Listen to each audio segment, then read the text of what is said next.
जेके media देखने वाले सभी दर्शकों का एक बार फिर से बहुत बहुत स्वागत है। आज हम एक इंपॉर्टेंट टॉपिक के ऊपर चर्चा करने जा रहे हैं और ये चर्चा जो हम करेंगे ये एक आम व्यक्ति के हित को लेकर ये चर्चा जुड़ी है। आपको बता दें कि जिस तरह से एक आम व्यक्ति जो आज के वक्त में अगर राशन कार्ड की बाइफिकेशन कराने के लिए जाता है, यानी नया राशन कार्ड बनाने के लिए जाता है तहसील ऑफिस में, तो उसका राशन कार्ड नहीं बन रहा। और ये लगातार पिछले कुछ दिनों से हमें कंप्लेंट जो वो आ रही है कि भाई साहब इसके ऊपर जो हमारे कंसर्न अधिकारी हैं उनसे आप पता करिए कि आखिर क्या कारण है कि राशन कार्ड की बाइफिकेशन नहीं हो रही। यानी एक बीपीएल परिवार की बात कर लें, एक पीएचएच की बात कर लें, तो उनको ये काफ़ी दिक्कतें पेश आ रही हैं। तो इसी के ऊपर आज जानने की कोशिश करेंगे इस पूरे मसले के ऊपर। हमारे साथ मौजूद हैं एडी मुख्तियार अहमद जी, जो कि फूड सप्लाईज और सीएपीडी डिपार्टमेंट के असिस्टेंट डायरेक्टर हैं। इनसे जानेंगे और भी कुछ चीजें जो आम व्यक्ति के हित से जुड़ी हैं वो भी जानेंगे, और क्या कुछ नई सर्विसेज जो है वो ऑनलाइन की गई हैं, जो सुविधाएं एक आम व्यक्ति को दी जा रही हैं, क्या कुछ नई सुविधाएं, ये भी जानने की कोशिश करेंगे। सर, आपका बहुत बहुत स्वागत है जेके मीडिया में। और एक इस समय चिंता का विषय बना हुआ है, जैसे मैंने शुरुआत में कहा कि तहसील ऑफिस में एक आम व्यक्ति जा रहा है तो उसका बाइफिकेशन राशन कार्ड का नहीं हो पा रहा, यानी नया राशन कार्ड नहीं बन पा रहा। इसके पीछे के कारण जानना चाहूंगा, क्योंकि आज लोग जो वहां पर आ रहे हैं वो काफी दरबदर हो रहे हैं और वो कहते हैं कि हमारी सुनवाई कोई नहीं हो पा रही है। हाँ, इसमें देखिए मैं आपको ये बताना चाहता हूँ कि जो नया राशन कार्ड किसी का नहीं बन रहा है, नया राशन कार्ड इसलिए नहीं बन रहा है कि उसकी बाइफिकेशन नहीं हो रही है। बाइफिकेशन जो है वो गवर्नमेंट की पॉलिसी होती है।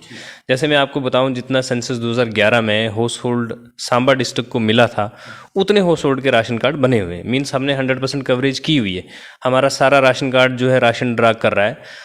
अब जो है, अब फैमिलीज़ बढ़ चुकी हैं, लेकिन गवर्नमेंट का एक सेटअप होता है कि वो हर 10 साल के बाद सेंसस करता है। 2021 में ड्यू था, ड्यू टू कोविड्स की वजह से नहीं होगा, या गवर्नमेंट की कुछ उसमें पॉलिसीज़ रही होंगी। अब जो ही उस सेंसस का डाटा हो गया, हालांकि 2 साल हम डिले चल रहे हैं, गवर्नमेंट इसमें 2 साल डिले चल रहा है, ड्यू टू कोविड ही हो सकता है वो, क्योंकि आपने भी देखा कि बहुत सी महामारी रही है उसमें। तो हो सकता है 2023 के एंड में या मिड में कहीं ये सर्वे हो जाएगा, तो एक नया हाउस होल्ड डिस्ट्रिक्ट सांबा को मिलेगा। से अभी 64,000 राशन कार्ड हमारे पास बना है, तो इट मीन्स 64,000 हमारा हाउस होल्ड है यहाँ का, सांबा का। अगर नए सेंसेक्स में हमें 1 लाख हाउस होल्ड अलॉट हो जाता है, तो हम 1 लाख राशन कार्ड जो है वो जनरेट कर सकते हैं। तो वही है जो लोग, अब जिस तरीके से आपके पास जाएंगे, लोग थोड़ा डिफरेंट तरीके से बोलते हैं, जैसे उनको समझ है वो उस तरीके से बोलते हैं कि हमारा राशन कार्ड नहीं बन रहा, जबकि वो किसी राशन कार्ड में एग्जिस्ट कर रहे हैं, राशन ले रहे हैं। मकसद उनका राशन लेना है, वो उन्हें मिल रहा है। हाँ, जो दूसरी उनकी चॉइस है कि अब हम अलग फैमिली में रह रहे हैं, या ऐड भी देखो, उसमें भी एडिशन क्या होता है कि 2000 जब राशन कार्ड बना था, 2011 सेंसस तक जो लोग पैदा हुए थे वो एडेड हैं उसमें। उसके बाद जब नया बच्चा पैदा हुआ तो वो ऑब्वियसली नए सेंसस में ऐड हो जाएगा और उसमें आ जाएगा उसका नाम। यानी जो नया सेंसस होगा उसके आधार पर वो बाइफिकेशन और नए राशन कार्ड बनेगा। बिल्कुल उसके आधार पे, क्योंकि जब हमें नया हाउस होल्ड अलॉट हो जाएगा तो हम ऑब्वियसली नया राशन कार्ड जो है वो बनना, जितने हाउस होल्ड अलॉट हो जाएंगे, जिन से वो फैमिलीज निकली होंगी, उनके नए राशन कार्ड अलग से बन जाएंगे। आपने मैसेज फ्लोट कर दिया तमाम तहसील ऑफिस जितने भी जिला सांबा के हैं, या मैं ओवरऑल पूरे जम्मू कश्मीर की भी बात करूं? देखिए, ये ऑलरेडी इन एग्जिस्टेंस में, मतलब जो गाइडलाइंस गवर्नमेंट की होती हैं, जैसे आप मीडिया के माध्यम से हम बताते रहते हैं, हमारे डायरेक्टर साहब कई बार इस मुद्दे पे बात कर चुके हैं, हमारे सेक्रेटरी साहब इस मुद्दे पे बात कर चुके हैं। मतलब जहाँ जहाँ कहीं पब्लिक दरबार हुआ है, इवन के होनेबल एलजी साहब से इस तरीके के क्वेश्चन हुए, तो ये सारी चीज़ें बताई जाती हैं। लेकिन फिर भी लोगों में क्या असर रहता है कि नहीं, हमें अलग से राशन कार्ड चाहिए, अलग से राशन कार्ड चाहिए। बट इसका एक प्रोसीजर है, एक एम्बिट है गवर्नमेंट का कि 10 साल तक जो है वो सर्वे, उसका सेंसस होता है, उसके बाद ही नया हाउस होल्ड अलॉट होता है जल्द ये सेंसस होने की, ताकि लोगों को ये सुविधा जल्द मिल पाए। ऑब्वियसली देखिए, गवर्नमेंट का एक फिक्स टाइम लाइन है। सेंसस तो कभी डिले हुआ नहीं, ड्यू टू कोविड की वजह से ये 2 साल हमें लगे हैं, तो मोस्ट प्रोबेबली ये 2023 में रिलीज हो जाएगा। इसी के साथ साथ एक ये सवाल ये है, इसी से जुड़ा हुआ है, एपीएल और बीपीएल ये 2 अलग अलग कैटेगरीज हैं, लेकिन आज भी वो चीज़ हमें देखने को मिलती है कि एक अगर एपीएल परिवार है तो आज वो बीपीएल परिवार पर जो वो राशन ले रहा है, और जो एग्जैक्ट बीपीएल परिवार है वो कई बार इस सुविधा से वंचित रह रहा है। तो इसको लेकर क्या कुछ आप काम कर रहे हैं ताकि लोग सफ़र ना करें, खासतौर पर बीपीएल परिवारों को लेकर? देखिए, इसमें आपको मैं 2-3 तरीके से बताऊंगा। फर्स्ट, जो आपने कहा कि जब राशन कार्ड बने थे तो इसमें हमने एक पीएचएच बनाया था जिसको प्रायोरिटी हाउस होल्ड कहते हैं, जिसको मतलब काफ़ी कम पैसा देना है, मतलब मोस्ट सब्सिडाइज जो गवर्नमेंट की स्कीम है, जैसे 2 रुपये किलो चावल, 3 रुपये किलो आटा, इस तरीके से उसको मिलता है। उसके बाद जो है एनपीएचएच, जिसको नॉन प्रायोरिटी हाउस होल्ड कहते हैं, उसको 13 और 14-15 रुपए के हिसाब से वो राशन मिलता था। अब यहाँ पे आपकी एक ड्यूटीज़ है कि अगर आप बीपीएल फैमिली में थे, सपोज मैं 2010 में मेरा बीपीएल बना था या पीएचएच जिसको हम कहेंगे नफसा के बाद, तो अगर मैं तब अनएम्प्लॉयड था, मेरी एक फैमिली थी, मैं गरीब था, मैं कुछ करता नहीं था, तो मेरा बीपीएल कार्ड बना था। अब अगर मैं उस बीपीएल से निकल गया हूँ, मेरी जॉब लग गई है या मैं कहीं बिजनेस कर रहा हूँ, मैंने फ्लोरिश किया है, एक्सेल किया है, मैं आगे बढ़ा हूँ, मेरी इनकम अच्छी हो गई है, तो मुझे खुद से जो है वो सरेंडर कर देना चाहिए और अपनी रेलिवेंट कैटेगरी में चला जाना चाहिए। एनपीएचएच अगर डिजर्व करता हूँ तो मुझे एनपीएचएच में चला जाना चाहिए, और अगर मैं एक्सक्लूजन करता हूँ, मैं आता ही नहीं हूँ, मुझे राशन की ज़रूरत ही नहीं है गवर्नमेंट से, तो मुझे बाहर निकल जाना चाहिए, मुझे एक्सक्लूजन कैटेगरी में चला जाना। नंबर एक ये है कि खुद से रिस्पॉन्सिबल जितने भी गवर्नमेंट ऑफिशियल्स हैं या जो भी प्राइवेट बिजनेस इस्टेब्लिश कर चुके हैं, वो खुद से अपनी तहसील ऑफिस में जाएं, वहाँ जाके अपना जो है डिटेल दें। अगर वो तहसील ऑफिस में नहीं भी जाएंगे, हमारा आरसीएमएस पोर्टल है, आरसीएमएस पोर्टल में आप जब जाओगे, जैसे आप डिफरेंट पोर्टल्स में जाके ऑनलाइन अप्लाई करते हो, यहाँ से मैं आपको वो भी जोड़ दूंगा कि हमारी जो सर्विस से बिल्कुल ऑनलाइन है। आपने RCMS पोर्टल में जाना .gov.in, उसमें जाके आपने चले जाना लॉगिन पे। वहाँ पे लॉगिन पे जब क्लिक करेंगे, वहाँ एडमिन लॉगिन खुलेगा और पब्लिक लॉगिन खुलेगा। पब्लिक लॉगिन में जाके आप अपनी डिटेल्स भर सकते हैं, आप अपनी कैटेगरी चेंज कर सकते हैं खुद से ही। आप एडिशन करवा सकते हैं मेंबर का, आप डिलीशन करवा सकते हैं। एडिशन में आपसे यही कहूँगी कि एडिशन जो है वो 2010 सेंसस के बाद का बच्चा ना करें, उससे पहले के जो लोग अगर कहीं रह गए वो आप ऐड कर सकते हो। या अगर किसी लड़की की शादी हुई है एक राशन कार्ड से, वो वहाँ से डिलीट करके दूसरे राशन कार्ड में वो अपना एडिशन कर सकती है, तो उसे टीएसओ ऑफिस जाने की भी ज़रूरत नहीं है। पब्लिक लॉगिन हमारा बिल्कुल लाइव है। 15 तारीख के बाद जो है हमारी डेडलाइन है। चीफ सेक्रेटरी साहब ने भी हमें ये कहा कि अब कोई ऑफलाइन आपने फाइल नहीं लेनी है, आपने 15 मार्च के बाद हमने 100% फाइल जो है वो ऑनलाइन ही लेनी है। तो मैं ये चीज़ कहूँगा कि आप, हमारी बात कैटेगरी पे चली थी कि कैटेगरी जो है वो सबसे पहले सिटीजन्स की, बेनिफिशियरी की रिस्पॉन्सिबिलिटी है। अगर वो उस कैटेगरी में डिजर्व नहीं करता, उसे सरेंडर कर देनी चाहिए।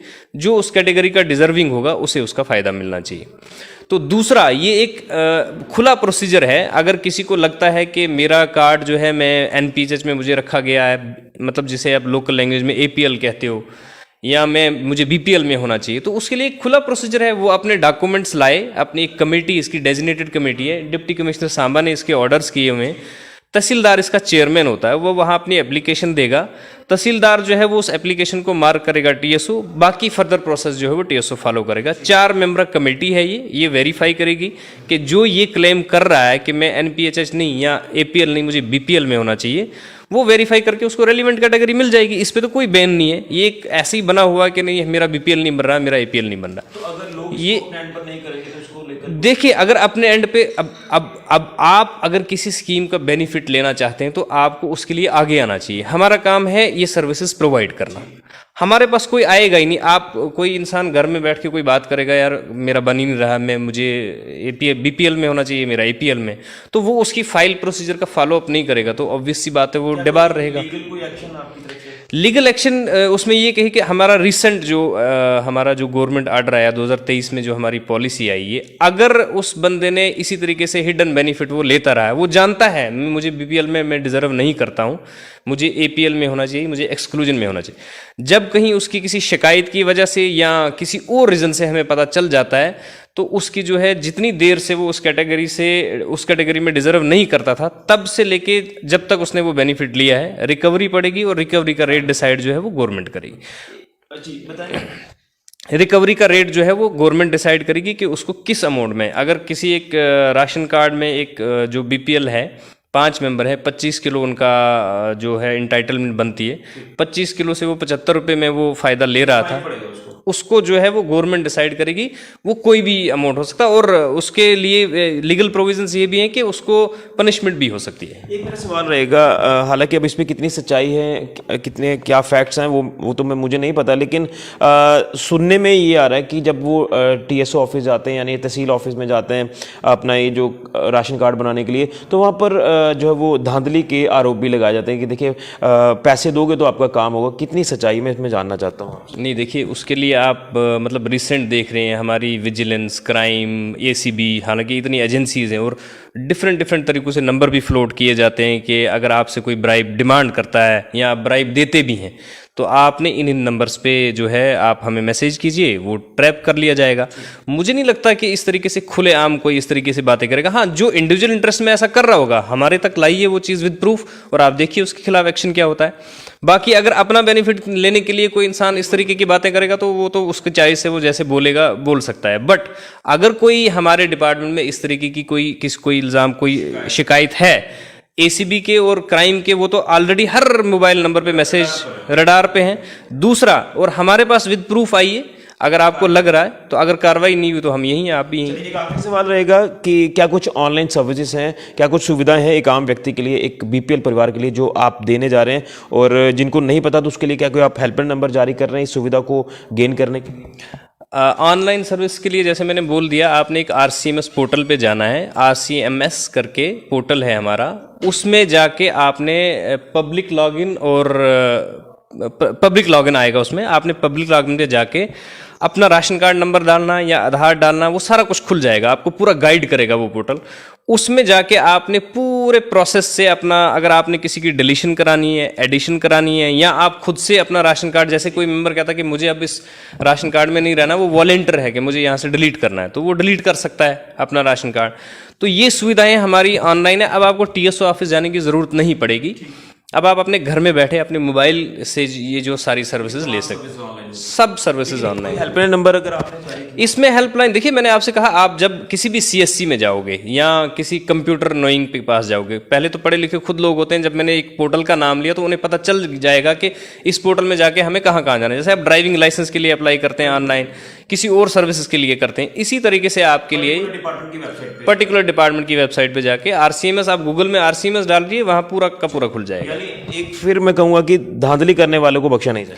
देखो, धांधली मैंने आपको स्पष्ट किया है, मैंने आपको क्लियर अल्फाज में बोला है कि इस टाइम जो है इतनी अवेयरनेस है इस चीज़ के लिए कि अगर कोई करप्शन कर रहा है, एसीबी, क्राइम है, इवन के सीबीआई है, उनके नंबर्स फ्लोट हो रहे हैं, हर एक को मैसेज जा रहा है, उसके बावजूद अगर वो उस तक एक्सेस नहीं पहुंच रहा है, वो हम तक एक्सेस पहुंचाए, हमें प्रूफ के साथ बताए कि मुझे किसी ऑफिशियल ने इस तरीके से डिच किया है या ब्राइब की डिमांड की है, थोड़ा सा प्रूफ दे हमें, आप देखिए कार्रवाई होगी। चलिए, बहुत शुक्रिया। तो ये थे हमारे साथ मुख्तियार अहमद जी, जो कि डिटेल में बता रहे थे कि क्या कुछ सर्विसेज ऑनलाइन की गई हैं लोगों के हितों को ध्यान में रखते हुए, खासतौर पर बीपीएल परिवारों के लिए। और बर्निंग इशू यही बना हुआ था कि जो लोग तहसील ऑफिस में, टीएसओ ऑफिस में जाते हैं बाइफिकेशन करवाने के लिए राशन कार्ड की, यानी नया राशन कार्ड बनाने के लिए, तो वो जो पिछला सेंसस हुआ है उसी सेंसस के आधार पर अभी जो तमाम एंट्रीज हैं, जब नया सेंसस होगा तो उसमें नए जो नाम है वो ऐड ऑन हो गए, यानी बाइफिकेशन आपकी तभी हो सकती है। और उम्मीद है कि 2023